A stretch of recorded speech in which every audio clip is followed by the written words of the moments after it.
Pakistan peoples party शरीक chairman Asif Ali Zardari ने कहा है कि 3 माह लगे या 4 माह, इंतखाबी इस्लाहात से पहले आम इंतखाबात नहीं करवाएंगे। आसिफ जरदारी ने ख्वाजा आसिफ का वक्त से पहले इंतखाबात के इम्कान को मुस्तरद करते हुए कहा, नून लीग से तय है कि पहले खवानीन बेहतर बनाने हैं, फिर इलेक्शन में जाना है। जो बात कर रहा हूँ मियाँ साहब की मशावरत से कर रहा हूँ। कराची में प्रेस कॉन्फ्रेंस करते हुए साबिक हुकूमत से मुतल्लिक आसिफ जरदारी का कहना था, मेरी नज़र में पाकिस्तान अगर कोई चला सकता है तो हम चला सकते हैं, ये नहीं चला सकता। उन्होंने कहा कि मैंने पहले दिन कहा था ये नहीं चला सकेंगे, ये अपने जोर से ही गिर पड़ेंगे, इनके अपने ही दोस्तों ने इनको छोड़ दिया है। साबिक सदर का कहना था कि इनके अपने लोगों ने उन्हें छोड़ा क्योंकि इन्होंने अपने लोगों के सियासी वादे पूरे नहीं किए।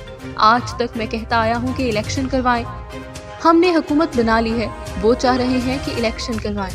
उनका कहना था कि जब कहता था ये धांधली की हुकूमत है, इलेक्शन करवाएं तो कोई नहीं सुनता था। स्टॉक मार्केट के बारे में बात करते हुए उनका कहना था कि आपका स्टॉक एक्सचेंज अब खड़ा हो गया है। परवेज मुशर्रफ के दौर के बाद भी हमने स्टॉक एक्सचेंज को उठाया था। उन्होंने कहा कि जब तक IMF का प्रोग्राम नहीं आ जाता हमें मुश्किलात होंगी। साबिक सदर का कहना था कि हमने कब कहा कि हम इलेक्शन नहीं करवाएंगे, इंतखाबी इस्लाहात के बाद इलेक्शन की तरफ जाएंगे। उनका मजीद कहना था कि सिलेक्टेड को हमने मिलकर हटाया है, मुझे लोगों के बंद चूल्हे जलाने हैं।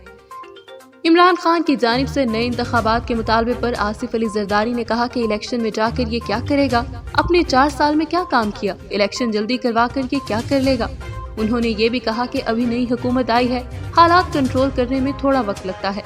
साबिक सदर ने कहा कि फौज गैर सियासी होती है तो जनरल बाजवा को सैल्यूट करना चाहिए या लड़ना चाहिए। पता चल गया है कि वो न्यूट्रल और गैर सियासी रह सकते हैं, हम कोशिश करेंगे कि वो गैर सियासी रहें। उन्होंने कहा कि मैं पाकिस्तान की आबादी 20 करोड़ नहीं मानता, मेरे नज़दीक मुल्क की आबादी 30 करोड़ है और इन्हीं के साथ हमें पाकिस्तान को बनाना है।